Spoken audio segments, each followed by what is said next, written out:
వినాలు మరి నువ్వు నీ ఐడియాలజీ అమారుకుంటే నువ్వేం చేయలేను. కొంతమంది మైండ్ అమారుగా ఉంటాయి, ఓసారి ఆ మైండ్ అమారుగా ఉంటే అట్లే పనిచేస్తూ ఉంటాయి. కొన్నిసార్లు సందర్భాలు నేను చాలాసార్లు చెప్పాను. ఎప్పుడు కూడా ఇండస్ట్రీ, ఇప్పుడు గుజరాత్ ఉంది, ఇండస్ట్రీ వచ్చింది, అక్కడ యజమాని సైడ్ ఉన్నట బి క్లియర్. యజమాని సైడ్ లేం మేము, కానీ ఆంటర్ప్రెన్యూర్ నాడు కావాలి, వస్తేనే ఉద్యోగాలు వస్తాయి. ఉద్యోగాలు రాకపోతే సన్యాసం రాచుకుంటే ఏమొస్తుంది? నువ్వు పేదవాడికి ఆదుకోవాలంటే రాదుకుంటావు. రేపు సంపద రాకపోతే ప్రభుత్వానికి ఆదాయం ఎక్కడి నుంచి వస్తుంది? నేను చెప్పే జీరో పావర్టీ ఎక్కడి నుంచి చేయగలుగుతాను నేను? జీరో పావర్టీ చేయాలంటే somebody has to create wealth create చేస్తే ప్రభుత్వానికి ఆదాయం వస్తుంది. ఆ డబ్బులు ఖర్చు పెడితే పేదవాళ్ళకి మళ్ళీ వెల్ఫేర్ కానీ డెవలప్మెంట్ కానీ చేస్తాం.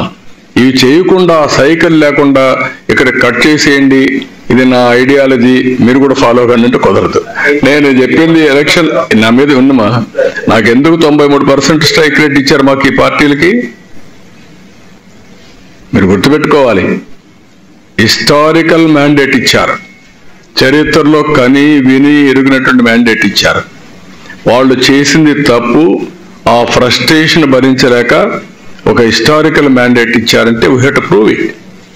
People are asking employment, youth is asking employment. ఒక పక్క ఎంప్లాయ్మెంట్ ఇవ్వకపోతే యూత్ రేపటికి మళ్ళా రోడ్డు మీదకి వస్తారు. మీరు నేను ఆపలేము, అన్ని బ్యాలెన్స్ చేయడమే మా పని. అందుకే మీరు 3 నెలలు 2.5 months ఇప్పటికి అయింది మాది, 70 రోజులు 80 రోజులు అయింది.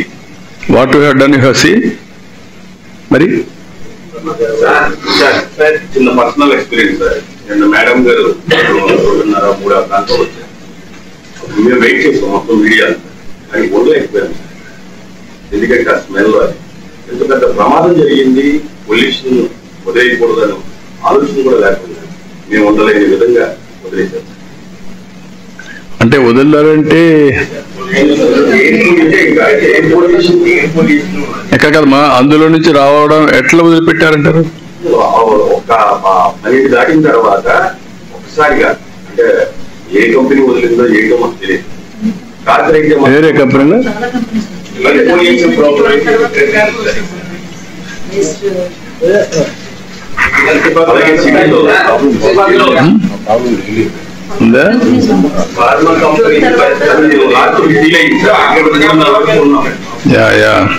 మేము పాలనలో పడ్డాం, నేను కూడా అదే ఇబ్బంది పడ్డాం.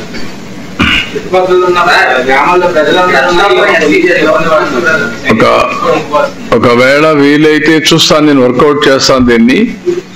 ఏ విధంగా ఇక్కడ వెదర్ రిపోర్ట్స్ కానీ మనకుండే సెన్సార్స్ ఏమైనా దొరికితే ఆ సెన్సార్స్ కూడా పెట్టి ఎప్పటికప్పుడు ఎంత వదిలిపెడుతున్నారు, ఏ టైంలో వదిలిపెడుతున్నారు, అవి కూడా చెక్స్ అండ్ బ్యాలెన్స్. ముందు మేము ఒక మీటింగ్ పెట్టినాయండి, పెట్టి will work it out, will control.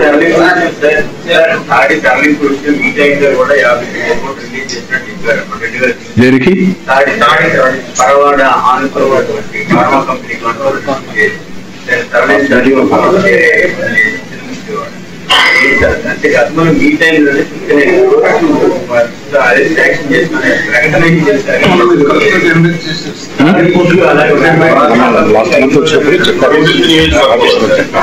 మీరు అది ఒకసారి మీరు మొన్న చెప్పింది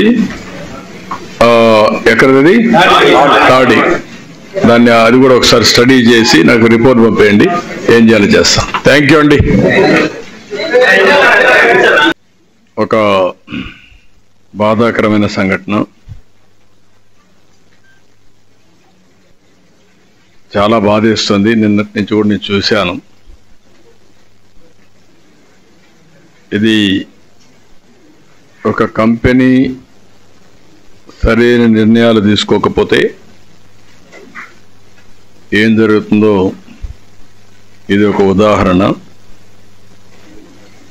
అదే మరి ఒక ప్రభుత్వం కూడా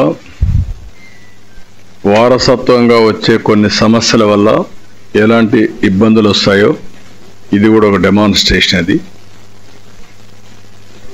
ఇక్కడ మనం చూస్తే Essentia advance sciences pharma company. ఇది రెడ్ కేటగిరీలో ఉండే కంపెనీ. 17 మంది చనిపోవడం, ఇంకా ఒక 7 మంది, ఒక అతనికైతే 54% బర్న్స్ ఉన్నాయి, ఒక అతనికి 24% ఉన్నాయి, ఒక అతనికి 17% ఉన్నాయి, ఇంకొక అతనికి 10% ఉన్నాయి. మిగిలిన వాళ్ళు మోర్ ఆర్ లెస్ తక్కువగా ఉన్నాయి. అవి కొద్దిగా నామినల్ ఇంజురీస్ కానీ కొంచెం సీరియస్ ఇంజురీస్ కానీ ఉన్నాయి. ఏదైతే చెస్ట్ బోన్ ఒకటి బ్రేక్ కావడం ఇలాంటి సంఘటనలు కూడా ఉన్నాయి. నేను వస్తానే ముందు వాళ్ళ దగ్గరికి వెళ్ళాను. ఏదైతే ఫస్ట్ నేను వెళ్ళింది సీరియస్గా ఉండే వాళ్ళందరినీ పరామర్శించాను. ఆ తర్వాత హాస్పిటల్కి వెళ్ళి కేజీహెచ్కి వెళ్ళి ఎవరైతే హాస్పిటల్లో డెడ్ బాడీస్ అన్ని పోస్ట్ మార్టంకి వచ్చి కుటుంబ సభ్యులు బాధితులు వచ్చారు, వాళ్ళని పరామర్శించాను, ఓదార్చాను. కానీ కొన్ని సంఘటనలు చూస్తే చాలా బాధేస్తుంది. 4 నెలల ప్రెగ్నెంట్, లేకుంటే ఒక బాబు కూడా, 2 ఏళ్ళు కూడా కాలేదు మ్యారేజ్ అయ్యి, అతను చనిపోయి ఆ అమ్మాయిని చూస్తే చాలా బాధేస్తుంది. ఇలాంటి సంఘటనలు చాలా సంఘటనలు, ఒక హృదయ విదారకమైన సంఘటనలు జరిగాయి. అవి చూసిన తర్వాత వాళ్ళందరితో మాట్లాడి ఒక భరోసా ఇచ్చాం. భరోసా ఇచ్చి మొత్తం అనౌన్స్మెంట్ కూడా మీరు ఒకసారి చూస్తే బాధితులందరికీ, చనిపోయిన వాళ్ళందరికీ 1 కోటి రూపాయలు ఆర్థిక సహాయం చేయడం, సీరియస్గా ఇంజురీ అయిన వాళ్ళకి 50 లక్షలు ఇవ్వడం, లైట్ ఇంజురీస్ ఉంటే అలాంటి వాళ్ళకు కూడా 25 లక్షలు ఇవ్వడం, ఈ 3 కేటగిరీస్ కింద అనౌన్స్ చేశాం. ఈరోజే ఎవరైతే చనిపోయారో వాళ్ళందరికీ చెక్కులు కూడా డిస్ట్రిబ్యూట్ చేస్తారు. మిగిలిన వాళ్ళు కూడా ఇమీడియట్గా డిస్ట్రిబ్యూట్ చేయమని ఆదేశాలు ఇచ్చాను. అవి కూడా ఇమీడియట్గా ఇస్తాం. అయితే మనం ఆర్థిక సహాయం చేయొచ్చు కానీ కుటుంబాలు తేలేం. ఆ కుటుంబానికి ఎవరైతే ఆధారంగా ఉంటారో, ఎవరైతే ఆ కుటుంబానికి ఒక సెక్యూరిటీగా ఉంటారో వాళ్ళు మనం తేలేం. అది జీవితాంతం తీరని లోటు. ఒక పక్క ఇండస్ట్రీస్ రావాలి కానీ రెండో పక్కన కూడా సేఫ్టీకి కూడా అంతే ప్రాధాన్యత ఇవ్వాలి. ఆ విషయాలు కూడా నేను వచ్చినప్పుడు మొత్తం మీకు ఎక్స్ప్లెయిన్ చేస్తాను. ఇక్కడ ఫార్మా కంపెనీలు మీరు చూస్తే వేపర్ క్లౌడ్ ఎక్స్ప్లోషన్, దీంతో మొత్తం అక్కడుండే ముందుగానే ఇది ఇన్ఫ్లేమబుల్, అది సరిగా మేనేజ్ చేయకుండా కానీ కారణాలు ఏమైనా కావచ్చు, జస్టిఫికేషన్ ఉండొచ్చు, జస్టిఫికేషన్ లేకపోవచ్చు, కానీ ప్రాపర్ ఎస్ఓపి ఫాలో కాలేదనేది క్లారిటీ. ఎవరైనా సరే ప్రాపర్ ఎస్ఓపి ఫాలో అయితే ఈ ప్రాబ్లం వచ్చేది కాదు. ఈరోజు మనం ఇక్కడ చూస్తే టోటల్గా ఇక్కడికి వచ్చినప్పుడు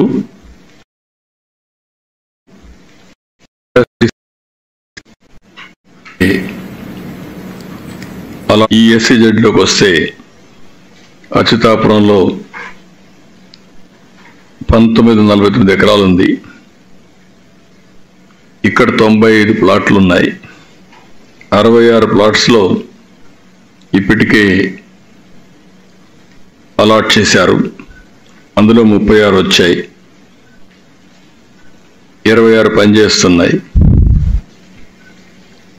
ఇది మొత్తం ఇదే కాకుండా ఇంకొక పక్కన కూడా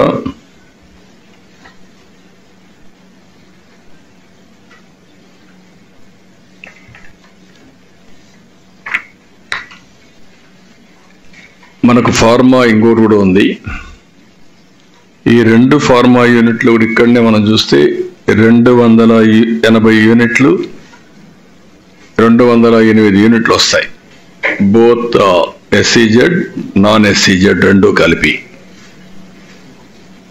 అలాంటిది ఇది ఇంకా పూర్తిగా ఫుల్ ప్లెడ్జ్లో ఈ సెక్యూరిటీ స్టాండర్డ్స్ కానీ ఇవి కూడా జరగలేదు. ఇప్పుడు ఇంకొక పక్కన చూస్తే లాస్ట్ 5 yearsలో 1924 మొత్తం ఇక్కడికి వస్తే దగ్గర 119 ఇన్సిడెంట్ జరిగాయి. విశాఖపట్నం అందులో 120 మంది చనిపోయారు. 1920లో 4 జరిగాయి, 21లో దగ్గర 3 జరిగాయి, 22లో 4 జరిగాయి, 23లో మళ్ళీ 22లో 20, 4, 21, 3, 22, 4, 23, 5. ఇప్పుడు వచ్చే కొందికి అచ్యుతాపురం ఇంకొకటి, ఇంత మునిపే ఏప్రిల్లో మళ్ళా ఒక ఇన్సిడెంట్ జరిగింది. ఎల్జీ పాలిమర్స్ జరిగినప్పుడు ఒక దానికి దీనికి డిఫరెన్స్ మీరు చూస్తే అది పాయిజనస్ కెమికల్. ఇక్కడ పాయిజనస్ కెమికల్ కాదు కానీ ఎక్స్ప్లోజివ్ కెమికల్. ఆ బిల్డింగ్ మనం చూసాం, చాలా భయంకరం. వాల్స్ని లేపుకుంటూ అక్కడ ఉండే మనుషులు కూడా తీసేపోయి ఆ గోడకు పైన ఆ ఫెన్సింగ్ మీద పడేసే పరిస్థితి వచ్చింది. అంటే అంత పవర్ఫుల్ బ్లాస్ట్ అయ్యే పరిస్థితికి వచ్చింది. దీన్ని చూసినప్పుడు అక్కడ సంఘటనల్ని మీరు ఎగ్జామిన్ చేశారు కాబట్టి నేను మాట్లాడడం లేదు డీటెయిల్స్ అన్నీ. దీని మీద మనం ఒకసారి చూస్తే పాలిమర్స్ అయినప్పుడు ఒక I4 కమిటీ కూడా వేశారు. ఆ I4 కమిటీ వేశారు, నామమాత్రంగా ఆర్డర్స్ ఇష్యూ చేశారు, ఎగ్జిక్యూషన్ 0. దీనివల్ల టోటల్గా ఈరోజు ఈ పరిస్థితి వచ్చే దానిపైన మీరు చూస్తే జీవో 156 ఒకటి రిలీజ్ చేశారు. కాకినాడలో ఒక సంఘటన జరిగితే అప్పుడు కూడా జీవో 79 రిలీజ్ చేశారు. కానీ రెగ్యులేటరీ అథారిటీస్ మాత్రం నామమాత్రంగా చర్యలు తీసుకున్నారు తప్ప ఎక్కడ యాక్షన్స్ తీసుకునే పరిస్థితులు లేరు. దానివల్ల రిపీటెడ్గా జరుగుతున్నాయి. ఏది ఏమైనా దీన్ని నేను డీటెయిల్స్ అన్నీ కూడా ఎప్పటికప్పుడు చెప్తాను, కానీ నేను ఇంకా డీటెయిల్స్ ఫర్దర్గా వెళ్ళడం లేదు. ఫర్మ్ యాక్షన్ తీసుకుంటే తప్ప ఇక్కడ ఇవన్నీ కూడా ఫుల్ స్టాప్ పెట్టలేం. I want to go very clearly. నేను ఒకసారి అప్పీల్ చేస్తున్నా ఆల్ ఇండస్ట్రియలిస్టులకి, మీరు కూడా ఈ రెడ్ కేటగిరీలో ఉండే ఇండస్ట్రీస్ అన్నీ మీరు జాగ్రత్తలు తీసుకోవాలి. మీరు మాకు కూడా గవర్నమెంట్కి కానీ ప్రజలకు కానీ ఇండస్ట్రీ రావాలి, ఎంప్లాయ్మెంట్ కావాలి, వెల్త్ క్రియేట్ చేయాలి. అదే సమయంలో ప్రజల సేఫ్టీ కూడా ఈక్వల్ ఇంపార్టెన్స్ ఇవ్వాలి. అందుకే ఆల్ ఇండస్ట్రియలిస్ట్ని ఈ మీటింగ్ ద్వారా నేను పిలిపిస్తున్నాం. ఇమ్మీడియట్గా మీరు సేఫ్టీ మెజర్స్ అన్ని మీరు ఇంటర్నల్ ఆడిట్ చేయండి. ఇంటర్నల్ ఆడిట్ చేసుకొని తద్వారా మీరు ఏమేం చేయాలో ప్రికాషన్స్ తీసుకోండి. మేము కూడా డిపార్ట్మెంట్స్కి అందరికి ఆదేశాలు ఇచ్చాను. రేపు మళ్ళీ ఒకసారి గట్టిగా కూడా ఆదేశాలు ఇస్తాం ఆల్ డిపార్ట్మెంట్స్కి. ఇప్పటికే ఇంత మునుపంతా కూడా కొన్ని తీసుకొచ్చాం. ఎన్ఫోర్స్మెంట్ ఏజెన్సీస్ అన్ని ఒక కామన్ ప్లాట్ఫామ్ మీద తీసుకొచ్చాం. ఎవరి పాటికి వాళ్ళు పోయి ఇండస్ట్రీస్ అంతా కూడా ఎవ్రీడే పోయి గొడవ చేయడం కంటే either pollution board, pollution control board, or labour, or boilers, factories, legal metrology, వీళ్ళు 5 కూడా కంబైన్డ్గా వెళ్ళి, ఇంకా కొన్ని ఏజెన్సీస్ ఉన్నాయి రెడ్ కేటగిరీ ఇండస్ట్రీస్కి, వీటికి వీళ్ళందరూ కూడా కంబైన్డ్గా వెళ్ళాలి, టీమ్గా వెళ్ళాలి. అది కూడా సిస్టమ్ డ్రివన్ సెలెక్షన్ వీళ్ళు చేయడానికి వీలు లేదు. ఆ రోజు మేము పెట్టింది అవి కూడా అనలైజ్ చేయమన్నారు ఇండస్ట్రీస్ మినిస్టర్ సెక్రటరీని.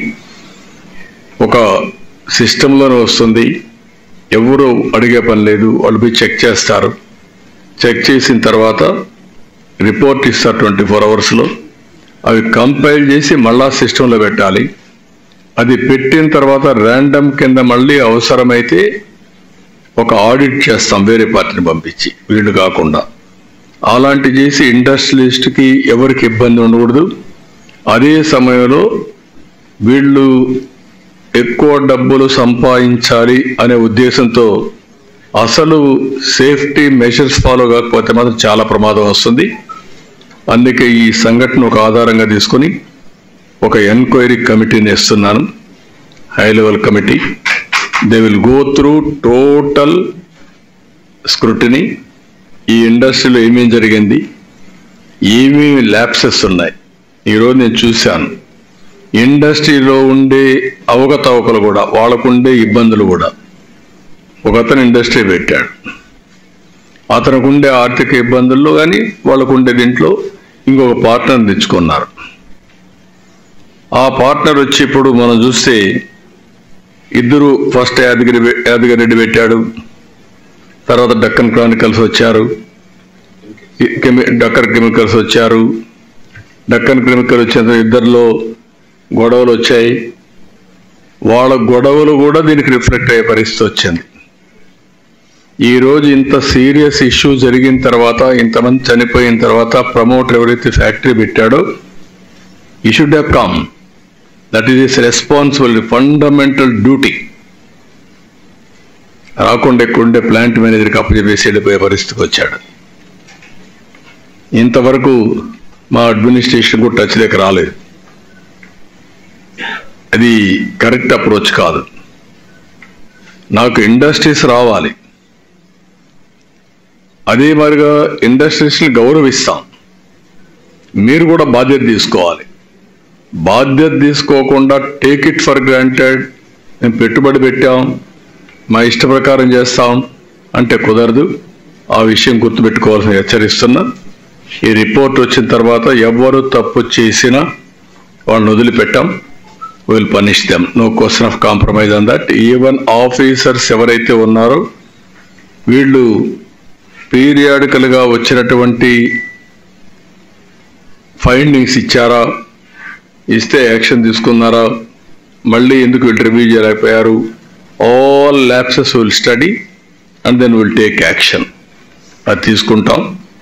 అదే మరి కుటుంబాలు మాత్రం పూర్తిగా ఆదుకునే బాధ్యత గవర్నమెంట్ తీసుకుంటుంది. అదే మరి వాళ్ళని మేనేజ్మెంట్ని పే చేయమన్న కాంపన్సేషన్ వరకు మేనేజ్మెంటే పే చేస్తారు. అది వాళ్ళే ఇప్పటికే పే చేయించారు. 1 crore అయితే వాళ్ళే చెక్లు ఇచ్చారు, మొత్తం కూడా వాళ్ళే ఇస్తున్నారు. It is very clear. మళ్ళీ మీకు ఆసిలేషన్ లేకుండా I want to communicate to the people, వాళ్ళే పే చేస్తున్నారు. పే చేసిన తర్వాత ఏ విధంగా ఈ కంపెనీ కానీ ఇవన్నీ చేయాలో చేస్తాం. ఇక్కడ విశాఖపట్నంలో ఇంకొక ఫార్మా ఉంది, ఏదైతే పరవాడ దగ్గర, ఇక్కడ అచ్యుతాపురంలో ఇక్కడ ఒక ఫార్మా ఉంది. మోడల్స్ కూడా ఉన్నాయి దీంట్లో. అక్కడ డెవలపర్ ఉన్నాడు, ఇక్కడ ఏపీఐఐసి ఉంది, SEZ నాన్ SEZ ఉంది, కొన్ని మిక్స్డ్ ఉన్నాయి, కొన్ని ఐలా లాస్ ఉన్నాయి. ఇవన్నీ కూడా ఇంప్లిమెంటేషన్లో ఇంకా పగడ్బందీగా కొన్ని అఫ్లుయెంట్ ప్లాంట్స్ అన్నీ ఈ యొక్క SEZకి మొత్తానికి ఒకటి ఉంది, కొంతమంది వాళ్ళు పెట్టుకుంటున్నారు.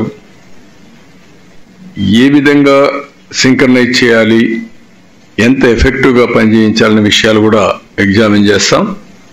అల్టిమేట్గా దీన్ని కూడా సీరియస్గా ఆలోచిస్తున్నాం.